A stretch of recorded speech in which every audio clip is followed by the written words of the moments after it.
Hi friends, it's Tilly, and in the part 3 of my Making My Solitaire Cosplay, I'm going to be going over how I made some of the accessories, including the belt buckle, the lapel pin, his gold anklets, and the shoe covers. And I'm excited because the accessories minus the shoe covers I actually made out of hot glue, which was a technique I'd kind of been sleeping on, and it turned out really well. So let's get started.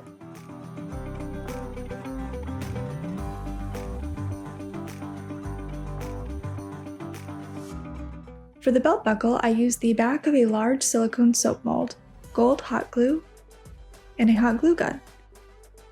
To fill in the mold, I first started by going around the edges of the channel before filling it in. I then used a heat gun with a mask in a well-ventilated area to melt the glue to be more cohesive. From there, I continued to add glue and use the heat gun to build up the layers. Once the edge of the frame was complete, I then took an X-Acto knife and carefully cleaned up the edges of that outside frame by removing any extra hot glue or the hot glue strings. Once the frame was complete, I then could fill in the rest of the oval with a clear hot glue. I used the really big hot glue sticks because it was just so much glue and so much space. And I started with the edges again and went and built my way into the middle. And this was a challenge purely because it was clear on a clear base, so it was hard to make sure I got in every nook and cranny. But overall, it was a fun process to do and very relaxing to complete. Once that was complete, I gave it a nice good blast of the heat gun. After it was completely dried, I then could take it out of the mold carefully before trimming away any excess glue.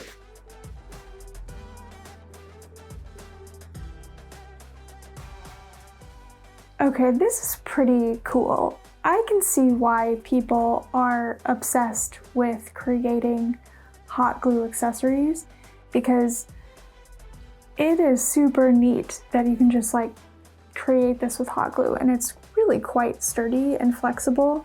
I can see why if you're working with foam and need to heat something up, it's obviously not as good because you'll just melt it, but for a relatively cost-effective way to build something like this, I'm pretty impressed so far. Apologies for not having the recording for this, but I then painted the center of the gem in a translucent red before attaching brooch pins to 4 of the sides for the attachments.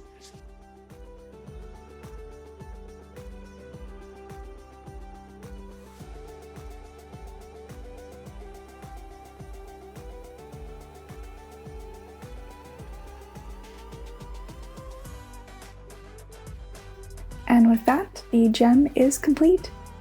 And I learned a lot in this process as well of what not to do with the hot glue. I definitely think that I can learn how to use it without causing a lot more air bubbles and things of that nature. I also definitely used the hot glue gun too much in the very beginning because if you can see it at all, there's little bubbles right at the top where the rest of it is really nice when I kind of got the hang of it. And so that's a bit unfortunate because the bubbles then just show up at the front, but that's okay. It is what it is.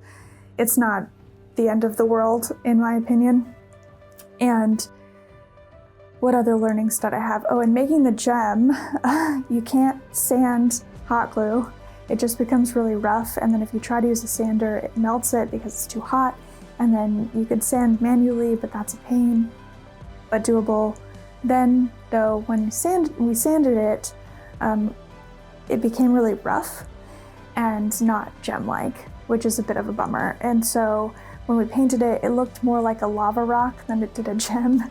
So we decided to scrap it and test painting the section of the middle here that we built for the gem to actually sit on with a translucent red. And I think that worked really nicely. It's definitely not as model accurate, but I really like how it looks and it worked well for the con. For the lapel pin, I also used a silicone mold, but this time it was a gem mold.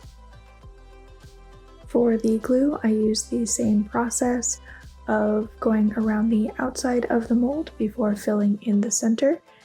And for this particular piece, I ended up also kind of overfilling the mold so that it created an edge around the outside of the gem.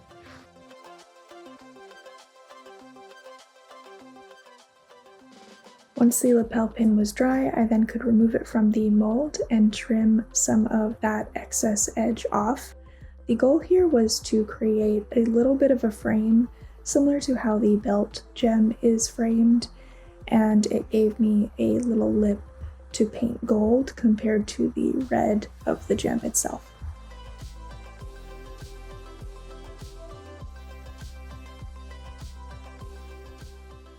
From there, I could paint the gem red. Once the red paint was dry, I then added a brooch pin to the back with hot glue in order to have something to better hold on to while painting the frame gold.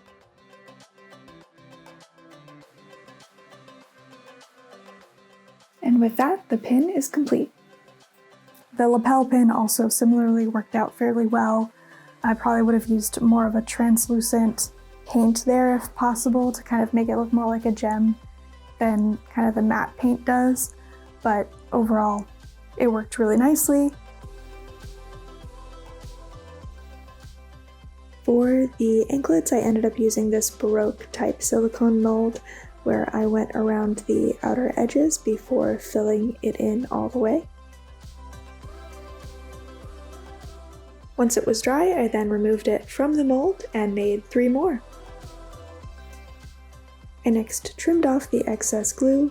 Before gluing them together, 2 pieces will make a anklet, and I glued them together first with hot glue, but I would recommend using super glue instead.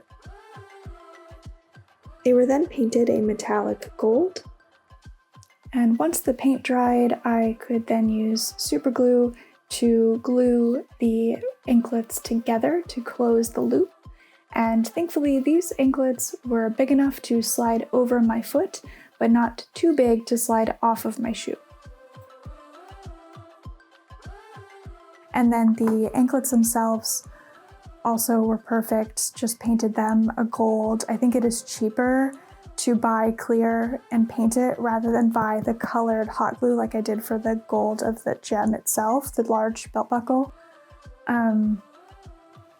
It's not necessary. It's more expensive.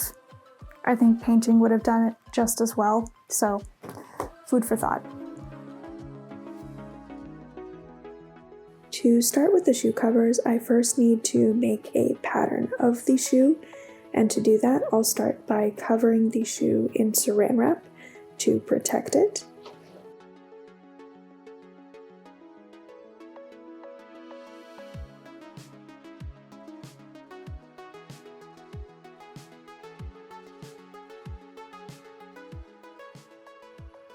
Next, to create the actual pattern for the shoe, I'm going to be using blue masking tape to cover the shoe where I want the fabric to be. And that way I can draw out any lines for seam allowances, notches, or where I want the edge of the fabric to stop.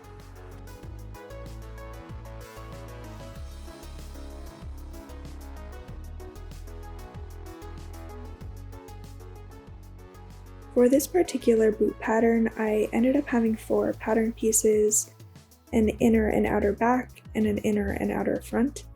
I was trying really hard not to put a seam down the center front of the shoe because I wanted to try to put a diamond at the center front of the shoe, but I couldn't quite figure out how to move that seam and still contour to the shoe without impacting a diamond.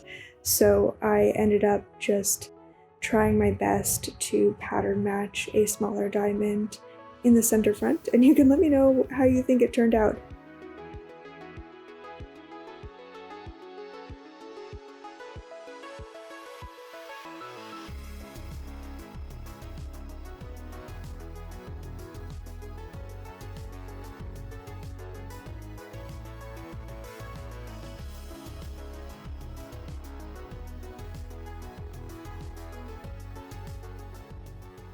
Once I had the pattern ready, I could then trace it out of my fabric. I ended up tracing it out with the fashion fabric facing up so that I could try my best to pattern match a diamond in the front of the shoe.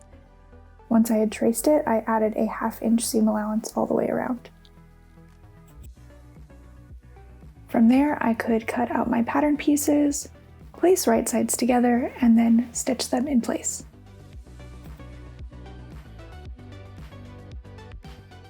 Next, I added a piece of elastic that would sit just in front of the heel of the shoe to hold it in place.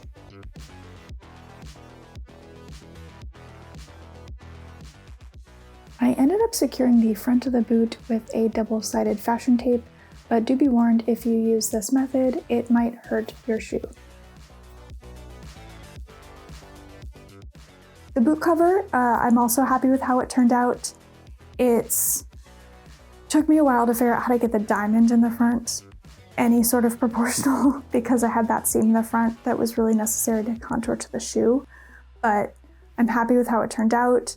I originally tried to give it a seam or a hem at the bottom of the shoe, and it stretched it out too much, so it looks better honestly just with raw edges, which is not something I usually love, but with the Lycra it doesn't fray, so it didn't turn out to be a big deal.